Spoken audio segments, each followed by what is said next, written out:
This episode and every episode of the Beer Guys Radio Show is brought to you by Ironmonger Brewing. Visit Ironmonger at their tap room in Marietta, Georgia, or online at ironmongerbrewing.com.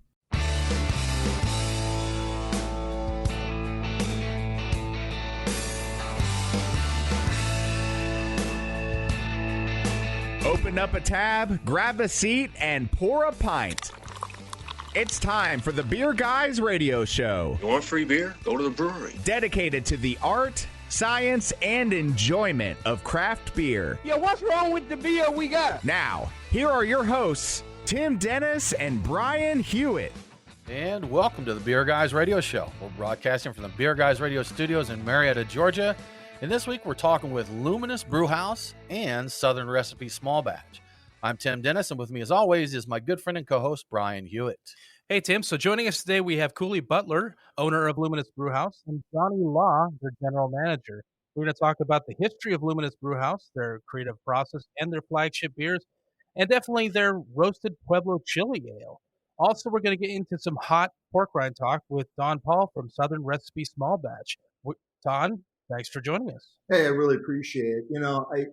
Pork rinds are so versatile, but I'll tell you what, there's nothing like a good pork rind with a nice cold beer, that's for sure. Pork rinds, we are big fans ourselves, and Southern Recipe has been nice enough to send us a pretty good selection of pork rinds here in the studio. Although, Don, I will say we're out of pork rinds right now. I'm just throw that out there. Our tower of rinds is empty. Tower of rinds are gone. But we do enjoy snacking on them here in the studio. Good protein, low carb, and having a good time. So, we want to learn more about pork rinds. And Don, I was told that your title is pork rind lover and marketing team member. Is that correct? Is that an official title? You know what? It is true. You know what? Okay. It's nothing wrong. And many people are undercover pork rind lovers out there because sure they think, well, I don't want to tell people I'm eating pork rinds. Are you kidding me? You're right.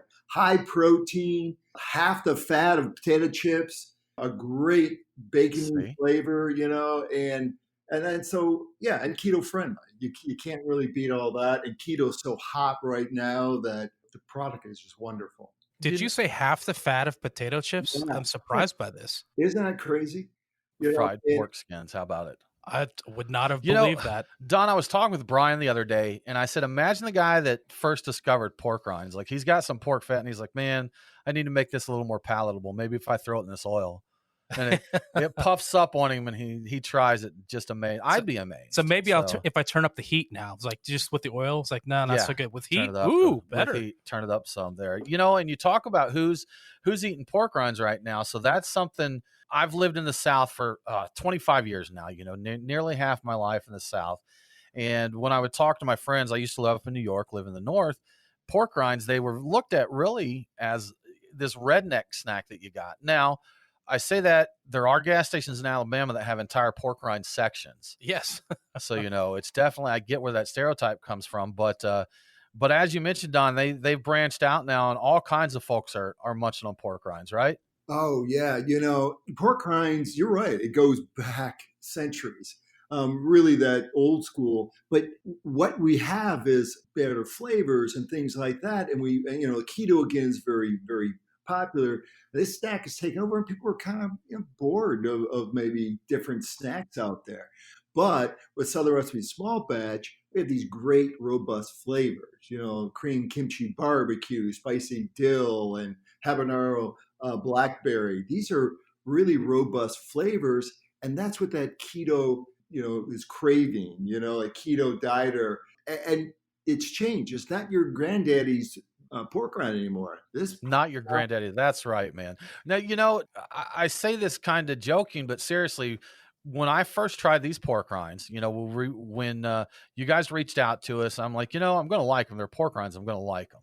But admittedly, I was impressed. I was like, these are legitimately very high quality pork rinds. My personal favorite is the Korean kimchi barbecue. So, Brian, I think yours. I'm definitely you're a spicy dill guy, right? Yeah, spicy dill. And as a guy from the West Coast, I kind of did look at pork rinds as well. That's some redneck food. Sure, right. And so you ate them. Yeah, and I had them down here, and I'm like, okay, these are good. They're still kind of redneck food, but they're good. And these are cut above. These are definitely a cut above. Brian likes to hide at home in secret in Munchie's pork rinds. That's right. Or here in the studio. Actually, the cracklets they do, Cracklets, my yeah. absolute favorite of all the Yeah. fried various snack foods you can possibly eat. There's those That's the cracklets, ones, right? Yeah. Well, Don, of course, since we are beer guys, we're going to need to talk about pairing these with beer. And what I'm going to do, we talk about our beers of the week every week, and the beers we're going to drink. So I'm going to tell you a few beers that we're planning on sipping on here. And how about you tell me which Southern Recipe pork rind is going to pair with that? You guys are the expert. Now you're putting me on the spot. I should revert. You know what? I'm going to reverse it because I'm going to say something you're going to like. I'm going to throw out a pork rind of flavor, and you tell me what will work. Okay, you do. You tell me what you got then. Okay. I mean, and I'm going to start with the easy one because it was mentioned spicy dill is a favorite. So what about spicy dill? How's that going to work into it? Brian, I think you nailed it. You held up a can. So this is one we did a little pre-gaming with. We have a Pipeworks lager, which is just a light, crisp, easy drinking lager, Pilsner, something like that is really good. I think we may get Cooley. Jonny, how about you guys? What do you think for this? If we've got something, like a spicy dill, what's a good beer style to pair with that? Man, I think this is Jonny here. So if I'm going to be pairing spicy dill, I'm going to be looking for a nice, crisp, refreshing cream ale of sorts. Something that really mellows that out. Yeah. I think that'd be a good one. Here's another one: pineapple ancho chili. So we have a little bit of a little sweetness from the pineapple, but it does have a little bit of kick. So the pineapple ancho chili. Now, what are we talking about beer? You know what? I think an IPA might work with that. With the fruity, the fruity notes of that, you may cut a little bit of the heat and fat with that. So, Brian, what would you pair with the pineapple ancho chili? I'm going to go with a Belgian wit on that. Okay. Specifically that, of the various things I'm thinking the wit with that little coriander, a little. Okay. Yeah. I think that's the way I would go with that. Jonny, how about you? How about some pineapple ancho chili pork rinds? I got to say, we got a killer pineapple white IPA on tap right now, and I would just have to go with it. I wish I had both of those in front of me right now. Because that sounds like they're just meant to be together there. It's a romantic song between the two of them. It's beautiful. In food, beautiful. Yes. Absolutely. All right, now we have sea salt and cracked black pepper. Now it's going to be, it's not going to be heavy flavor. It's going to have more of that bacon flavor coming through. So now what are we talking? So see, in that, and of course I have had those. Those are very porky, is what I want to say. Where the other ones, you get a lot of the kimchi barbecue or that. These, like you said, Don, these really do show off the pork flavor. So if I'm thinking of something, let's see. You know what?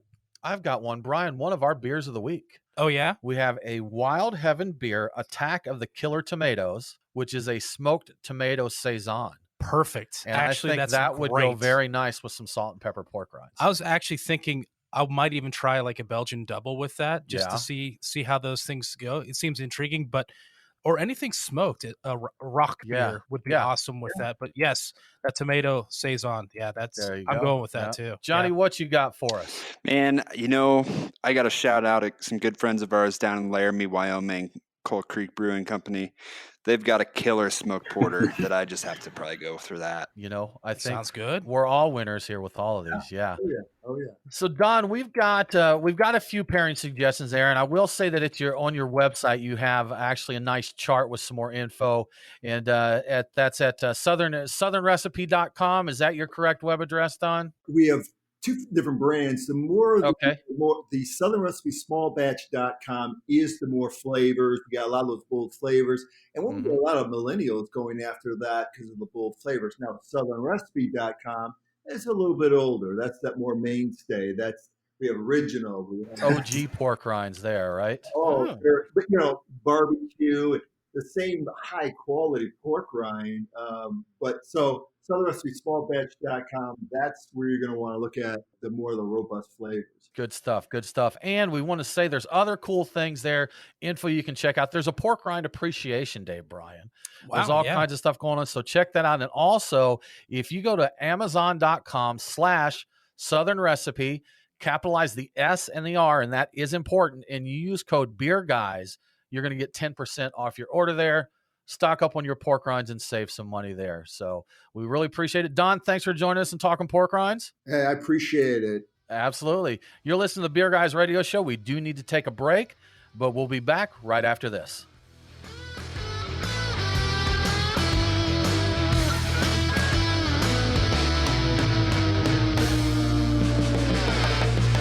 It's time to take your snack back with bold flavors that complement your latest brew. Southern Recipe Small Batch Pork Rinds will do just that with flavors like Korean Kimchi Barbecue, Honey Chipotle, Cilantro Lime, and more. Munch on these beer-friendly bacon bites right out of the bag, or crush them in your favorite recipes as a substitute for breading. Find your next bag at Kroger, or go to southernrecipesmallbatch.com for recipes and a buy two, get one coupon. That's southernrecipesmallbatch.com. Craft beer forged with a reverence for tradition and new styles that start a revolution. Ironmonger Brewing. The brewers at Ironmonger Brewing pride themselves at being masters of barrel-aged, hoppy, and sour beers. They invite you to their tap room in Marietta, Georgia to taste and see. Also visit their barrel room for an intimate drinking experience with great live entertainment. Keep up to date on all things Ironmonger by liking them on Facebook. Ironmonger Brewing, establishing a new standard in craft beer.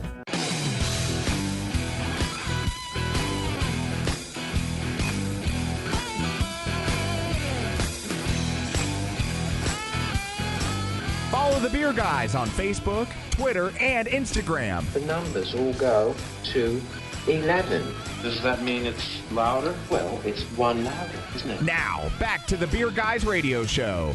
Welcome back to Beer Guys Radio Show. Remember, all episodes are available on demand, so if you missed the broadcast, get the podcast. Beer Guys Radio is available on all popular podcasting apps and unpopular podcasting apps. I'd like to throw that in. Now it's time for us to talk with Luminous Brewhouse. Luminous Brewhouse in Sheridan, Wyoming. Cooley, Butler, Jonny Law. Guys, thank you so much again for joining us. Heck yeah, thanks for having us. You bet. So did you guys get some good pork rind info? I guess when things are a little more sociably inclined, maybe you can do a pairing there at the brew house, right? Yeah, might have to do that. That made me so hungry. Yeah. Right? Yeah. And we need some snacks here. I'll get some pork rinds, Southern Recipe Small Batch pork rinds out there, and you can have a fun, maybe it's a charity thing too. There you go. Awesome. See, have a good time with it, man. Have a good time with it. Well, Cooley, we'll start out here. Luminous Brewhouse. You guys, how did you get started with a brewery? It's kind of an interesting story. Me and my partner, Seth Orr, were homebrewers. I was a homebrewer since the year 2000, off and on, and he was a brewer probably since 2008. And come 2011, we just figured it might be a good idea to do it instead of fun as maybe a business. So we were essentially homebrewers, and it kind of started as a joke, and then we accidentally started a brewery. Yeah, exactly. Yeah, it was kind of started as a joke, and then it became reality. So that's funny. So did you do the thing where you started printing up increasingly more creative labels for your beers until people started thinking you were a brewery? Yeah. It was kind of interesting because, initially, so he lived just outside of Cottage Grove, Oregon, and I've lived in Sheridan all my life. And so, he would come over here and I would go over there and we'd brew. And it was just kind of one of those things. Our friends all loved our beers. It was all tasty. And he was blowing glass for a long time and started to get back aches and headaches and vision damage. And he was really looking for something else. And I was, kind of burned out in the gas industry here. And we just kind of figured, well, hey, let's give it a try. So we kind of looked around and found a spot outside in Cottage Grove, Oregon. And that just so much regulation and just such a headache there that we decided to look in Sheridan. And so we found a nice little kind of a unique place behind a restaurant here. And we just started it started off with a 1-barrel production system, and then with 2-barrel, and then a 4-barrel. And that's where, it was kind of cool because we were doing so many different types of beer and just trying to see what the customers liked. That's how we got started. It was just kind of an experiment thing. It's interesting that you say that about how you were homebrewers and you just said, kind of let's go for it. We have a small brew pub here near us that the owner started it because they were brewing at one of the guys' houses, and his wife told him he had too much brewed stuff. that he was taking over too much space. So long story short, they opened a brewery as kind of their clubhouse. And, awesome. you go up there and they've said, they're like, we brew when we get a chance. If we're out of our beer, we've got some guest taps on, and it's just a place for us to hang out and have a good time. That's like, we're not looking to get rich. It just, it's something for 3 friends to enjoy. I'm like, that's not a bad way to go. Yeah, exactly. And, I was brewing at my house, about once a week or 10 days. And I just had so many beer stuff there that my wife started to get frustrated, and, I was taking over her stove and a few of the closets and all that kind of stuff. So she was really happy and excited that we decided to, give a microbrewery a try. And so there were a few things, but yeah, it just kind of grew organically. Now, you talked about growing up your brew house size. You actually, I think it was a couple years ago, you moved into a new brewery location, upgraded your brewery size, correct? Yeah. So what happened, it was kind of Reader's Digest version, was at the other place, we had to work with the restaurants there. So it was kind of a symbiotic business relationship in theory, right? But in reality, it just didn't work out well for us as a microbrewery because we never had time with our customers. The only thing that we could do was just wholesale the beer to the restaurants. So we never got to see our customers face to face. Oh, I see. There was a little bit of time between the 2 restaurants where we got a little taste of managing the tap room, and we really enjoyed that. And that's kind of what made us start looking for a different place. We looked for quite a few months, and we found a medium-sized building. It's about 3 blocks north of where we were, and that's where it's just us here. We're able to essentially manage our customer service, and nobody really altering or blocking us from doing what we want to do. And that was kind of the issue with the restaurant is, oh, you guys can't have music, or we couldn't manage the bartenders there. So that's where we're really liking where we're at. Yeah, that sounds like a difficult way to do business. Not really having control over your business sounds like because I looked at, looking up info on you guys, and I see you do a lot of fun stuff there. I saw you got some really nice looking soft baked pretzels too. I would love to get. I figured you might bring that up. Yeah, some good pretzels there. But you do like an open mic night, different stuff there, right? Yeah, we do open mic nights on Thursdays, and as far as the last few months since the shutdown happened, we haven't done anything. But before, we usually had live music 3 or 4 nights a week. And I think that was kind of the big thing was Seth and I were both musicians, and we just, wanted to bring live music back to Sheridan because for, I don't know, quite a few years, there just wasn't really any place to have regular live music. So that was kind of the cool part about having our own place because we were able to do kind of whatever we felt like doing. Now, Tim, they have an event I think you would hate. They had I think it was called Tech Free Tuesday, where you could not use your phone at all. I think you would explode. Pass. That's right. No, you know what? Actually, I think an event like that would be good for me if I knew, hey, these are banned, like leave it in the car or something and go up there. But I'd probably have a nervous breakdown. You get a free beer out of the deal, so. Okay. Yeah, all right. Now we're out. talking. That could work out there, So as long as we're talking to Jonny, what's your background in brewing? Yeah, so I actually, it's funny. The story kind of starts when Luminous opened up shop over at the previous location. I actually worked with a marketing agency for the last 7 years, and we helped them with their rebrand. And I knew Seth, one of the previous owners and founders with Cooley, since I was a little kid, and it was just really kind of by happenstance that we met each other, and we went through that rebrand process with those guys. And then I managed a ton of the marketing aspect and really fell in love with the mission that Seth and Cooley had for the brewery and for Luminous and just where it wanted to go, the live music aspect, and really just introducing something new to the Sheridan area through those creative beers. And so I sat there and was able to watch them do their thing and figure out who they were to the world and who they were to really Sheridan. So I'd poke my head in and watch while they're doing their thing, doing their brewing, and really got a passion for craft breweries and just craft beer in general, realizing that there's so many opportunities out there for beer And so I don't actually technically have any specific background in brewing, but just that love and that passion for craft beer and people. You know, I don't really have any brewing experience either other than home brewing experience, but really the passion is what it's all about. Exactly. That's it. Bring it to craft beer. Everybody has a good time. You're listening to the Beer Guys Radio Show. We do need to take another break, but we'll be back very soon to talk more with Luminous Brewhouse.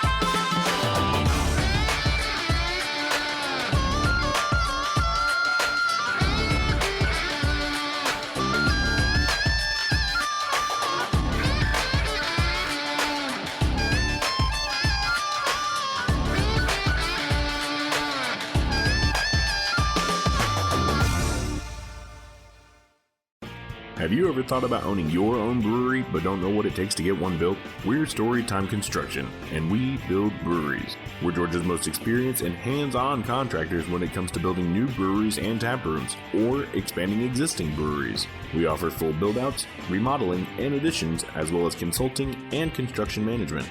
Give us a call at 770-733-4343. Storytime Construction. We build breweries. You know we love good beer, and Athletic Brewing makes non-alcoholic beer that stands shoulder to shoulder with their boozy brethren. With a fraction of the calories and certified organic, it's a great beer to enjoy anytime. Athletic's got new brews like Cerveza Atletica just in time for summer. Check out the full selection at athleticbrewing.com. Use code BG25 for 25% off your first order, and U.S. customers get free nationwide shipping. Athletic Brewing, brew without compromise.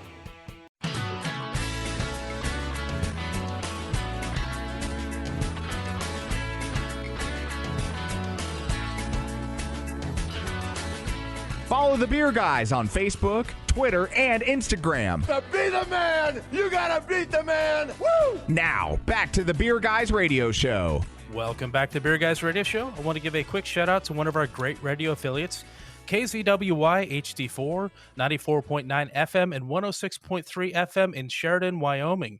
Catch Beer Guys Radio and KZWY HD4 every Saturday at 10 a.m. local time.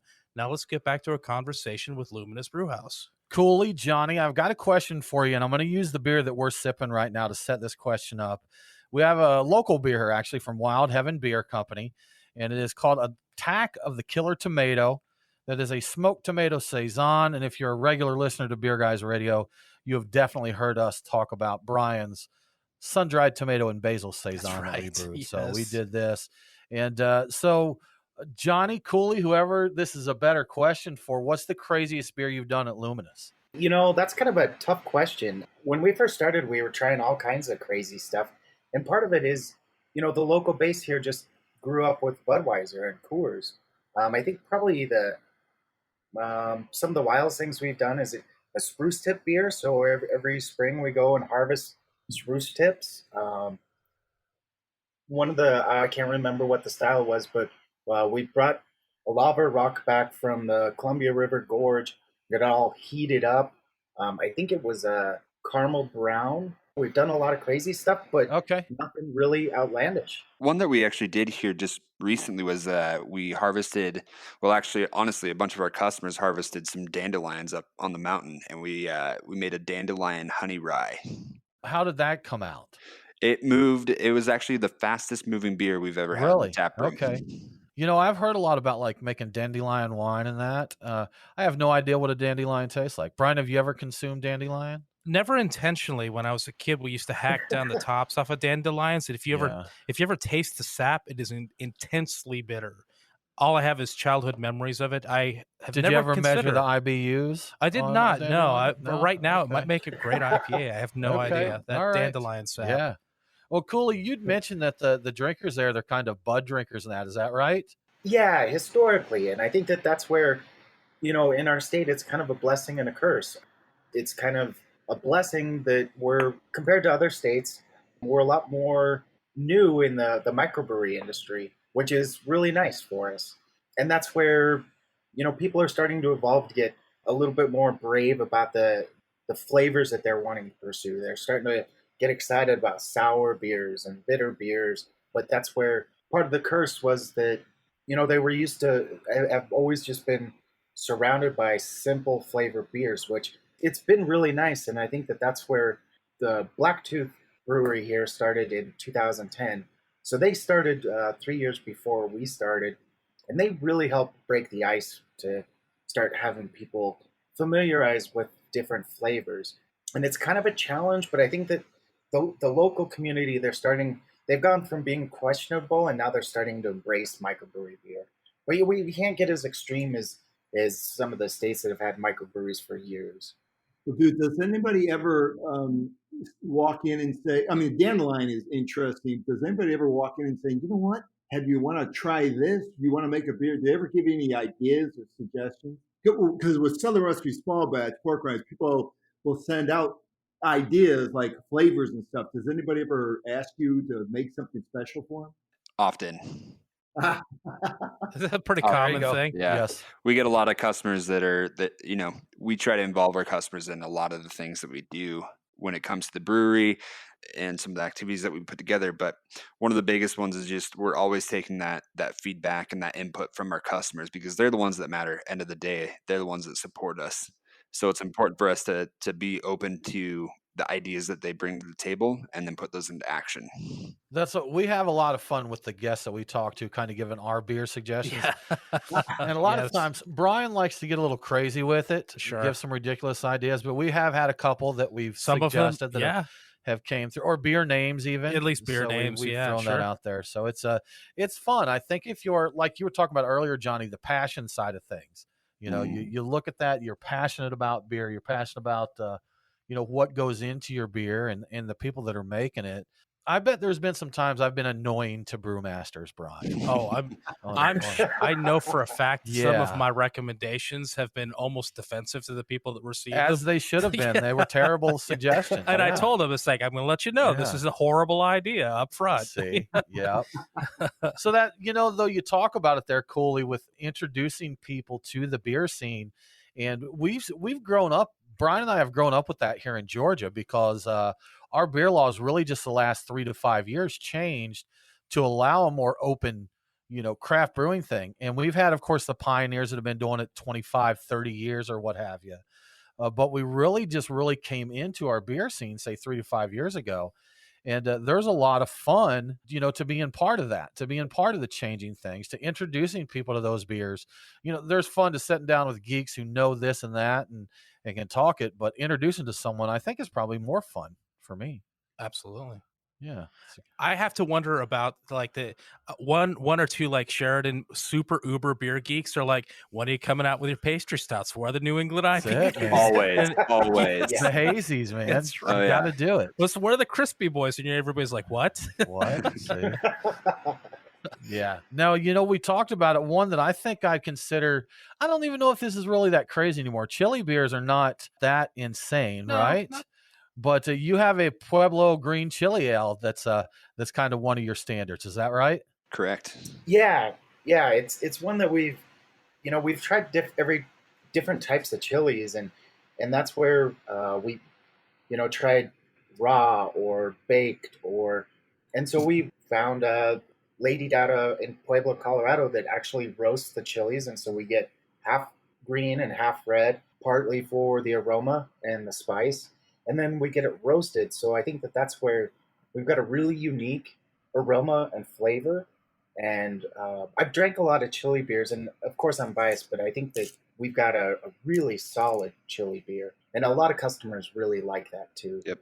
We actually get quite a few people that come up from Pueblo, Colorado, that are almost offended because their friends tell them that we have the best Pueblo chili beer. Oh, yes. I can imagine. How dare you? How dare you, right? Yep. Well, they come up and they try it, and they're always walking away like, yep, So you're like, they did it. They're oh, they weren't lying about that. Atlanta, I don't think is big on chilies like that. People like hot stuff, but not like No. there was a place in Decatur that had a green chili, like a Hatch Green Chili Festival each year. And they would actually have this big drum out that they would fire roast these chilies and crank this drum around and fire roast them in there. And then they would make all kinds of different foods and beers and everything with these chilies. Man, those Hatch Green chilies, love those. Yeah, but it's not as big of a deal here. There's small pockets that really get into it, but I don't think it's as big of a deal as it is out west. So what is the secret to getting the most out of your chilies in a beer? Are you seriously dry chiliing your beer? Is that how it works, or? We do. We actually we blend it up into almost a salsa. Oh, okay. All right. Yeah. So do you ever take the almost a salsa and serve it alongside the beer, like a little tortillas and salsa, and say, hey, this is what's going in your beer? We haven't approached that yet. No. See, we're always full of great ideas here, for guys. that. We're there for you. For that pretzel day, you bring that salsa with that the beer or the pretzels made from the wort for that chili beer, and then you've got the circle of life on your plate. You know? Oh yeah. You do. It's great. Put some of the chilies right in the batter there with that, so it's going to be a good time. Absolutely, man. Well, I was going to ask something. We were talking about. I talked about my trip to Denver. Is there a large Native American population up in your area? Yes, there is. The reason I was asking is because going down there, we were talking about chilies, and I ate a restaurant in Denver called Tokabi. Okay. That was a Native American restaurant, and they had a green chili stew. Do you ever look to that for inspiration? Because that seems like kind of an untapped thing for, flavors of beer, bringing in some of the Native American stuff. We haven't, but we do get quite a few Native American customers that come down. In fact, just today, and the first thing he looked for was the chili. So, okay, there you go. More to explore there. Smart. Absolutely. Good stuff. We're listening to the Beer Guys Radio Show. We do need to take another break, but we'll be back soon to talk more with Luminous Brewhouse.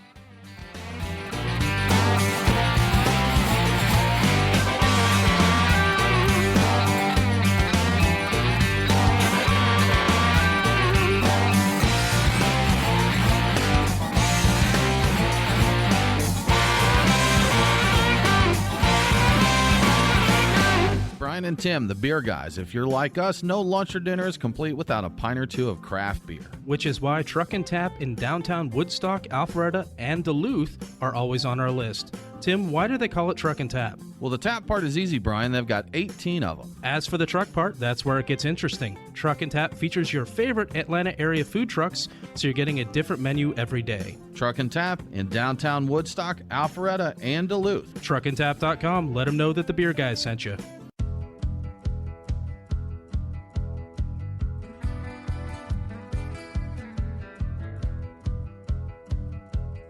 Follow the Beer Guys on Facebook, Twitter, and Instagram. Strange things are afoot at the Circle K. Now, back to the Beer Guys Radio Show.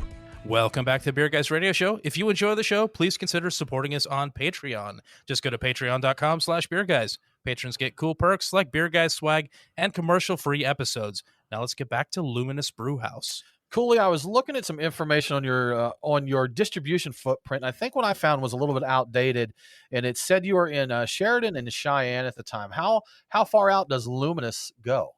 We were down in Cheyenne 4 years ago. That's when we were doing just wholesaling.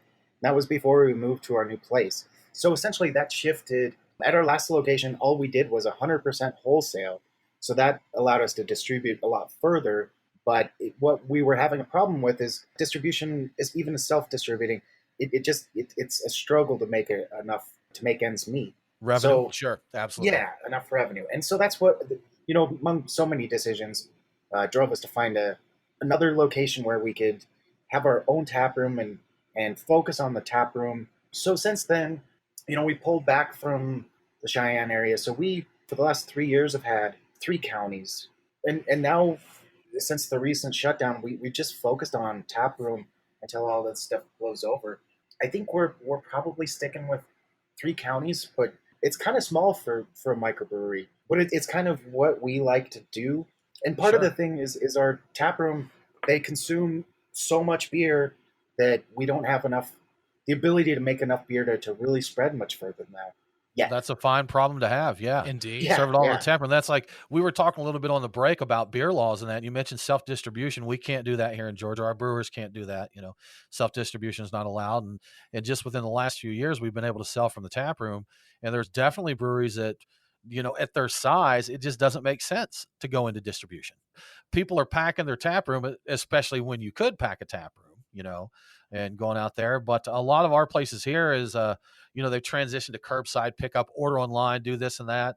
So what have you guys done in the face of all this COVID stuff? How is Luminous handling that? Yeah. So back when the initial shutdown kind of started back, mid-March, we definitely had to close up the tap room.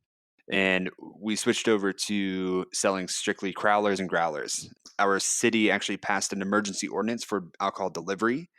So we started rolling with that. And then they actually just passed it permanently. So we'll actually be able to deliver alcohol permanently in the city, at least. I'm so jealous. Silver lining. Right? So jealous. Kind of crazy. So, but no, we were able to reopen the tap room here at the end of May. So we've been rocking and rolling in the tap room, and it's been awesome just to see the amount of people that have come back out. Wyoming is a little bit of an interesting scenario compared to many states being the least populated, making us the rarest Americans, I always like to say. Rarest, yes. Rare is good. Good stuff. Yeah. And you haven't been hit too hard by COVID in Wyoming. Is that correct? I think I heard you were one of the better states. Yeah. Right now we're sitting, unfortunately there has been some deaths in the state, but it's at a relatively low number at about 34. Okay. We're in Georgia. Only 34. So we don't want to talk about it. Yeah. We don't want to talk really about don't. it because here in Georgia, crazy stuff. Yep. So we can't move on, be done with this until we talk about the white IPA. I haven't seen a white IPA in ages. I haven't had one in ages. And I think a lot of people may have forgotten what is the difference between a white IPA and a hazy New England IPA. What is the difference? Yeah, so the white IPA, it's pretty unique. So to get into the history of our white IPA, our sales representative, Jeff Boleg, he was tasked with coming up with an idea for a beer, and he wanted to go for the white IPA style and pair it with the pineapple. Thus, our Three Dog Pineapple White IPA. So the concept is to really take that classic American IPA and marry it with the more of the Belgian wit style, right? So you end up with a really crisp, refreshing IPA that's not super high on that hoppy character. It's still there, very presence heavy, but much more crisp, finishes smooth, and yeah, totally different from the new style, obviously the hazy. But yeah, I think I feel like maybe Northeast and hazy IPAs are almost a evolution. They kind of are, yeah. Of the white IPA, because the white IPA, you had the wheated, like you said, merging the wheat beer and the IPA style that brought that little bit of haze to it. You remember that the Sweetwater, was it Whiplash? Sure. Yeah. I love that so much. And it That's was good, man. here for a year and completely gone the next. See what happens? You do something simple like virgin little wheat and an IPA, and next thing you know, you got milkshake, glitter, strawberry, banana bar IPA. Do you know where the white IPA came from, Tim? It's older than you might think. I don't. You tell me, Brian. It's from 2010. It was originally created as a collaboration between Deschutes and Boulevard. Okay. So see, you said older than I think. That's 10 years, Brian. You've let me down because I thought you were going to tell me something like back in 1492 when Columbus. That's right. Well, he did have an early precursor to that. With him. He had some of the yeast on board with him. No, I mean, I think of that as being like a 2014, 13. When did we do Atlantarctica, which was my version? It was I don't remember. A Belgian, what was it? Belgian, double white IPA? Yeah, it was a white like IPA, Belgian white IPA that had a lot of different characters. I think I might have been redundant in some of that, but the idea was to blend 3 instead of blending 2. But yes, 2010. Between Boulevard and Deschutes. Good stuff. Good stuff. Both breweries we've had on the show. We have, yes. Exactly. Well, guys, we talked a little bit about a few of your beers here, but what are your flagships? What beers are Luminous most known for? Yeah, well, like you said, the chili actually became one of our flagships, and it has such a prominent following that we actually had to make a shirt for our chili beer drinkers called Chilluminati. So shout out to our Chilluminati crew. Chilluminati. Yep. Oh my gosh. Yep. They do exist. They do. Yeah. They do exist. But no, we have that. And then we also have the Black Mountain Coffee Stout, where we're actually cold brewing beer in a local coffee company in town over a 24-hour period. And we cycle that back into the fermentation.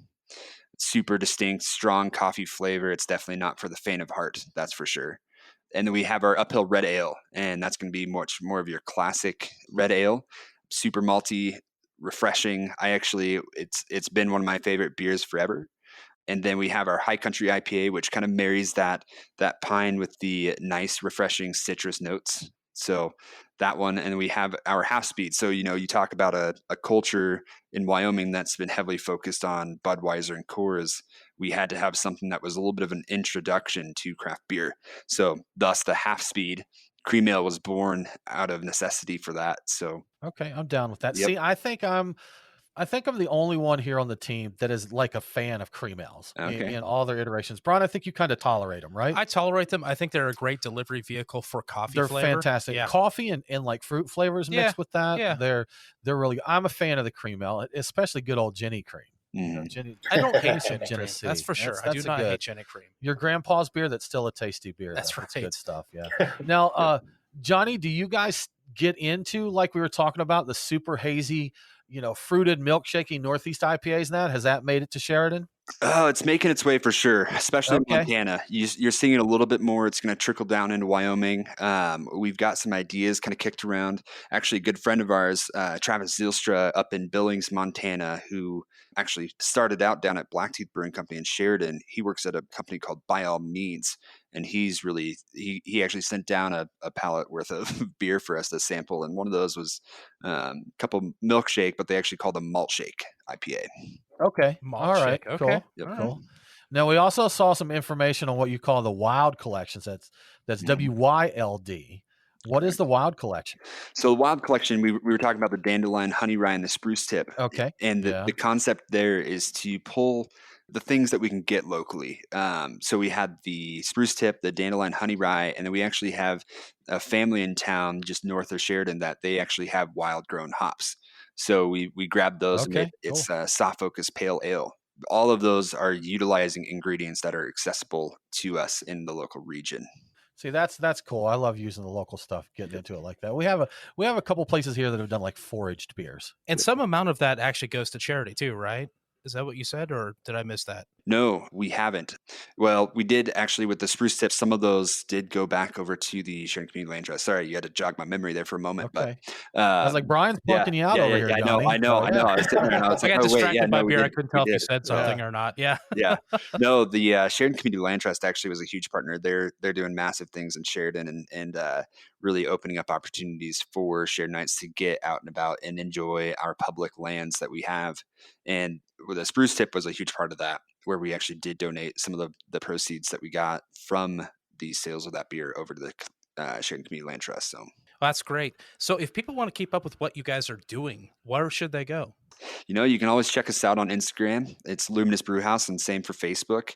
Yeah, we'd love to see anybody's responses to coming in and trying our beers, enjoying our culture that we have. The biggest thing, like I said, people. If it's not for our customers and not for our community supporting us, then we wouldn't be where we are today. And we do take such a amount of time to communicate with our customers and take their input into what we do. So check us out there, stop by the brewery and hang out with us.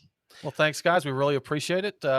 Thanks for joining us. Thank you. Thank you. Well, that about wraps it up for this episode of the Beer Guys Radio Show. Join us next week as we talk with Second Self Beer Company. For more craft beer info, follow us online. We are Beer Guys Radio on Facebook, Twitter, and Instagram. Thanks for tuning in. Have a great week, and don't forget to drink local. Cheers.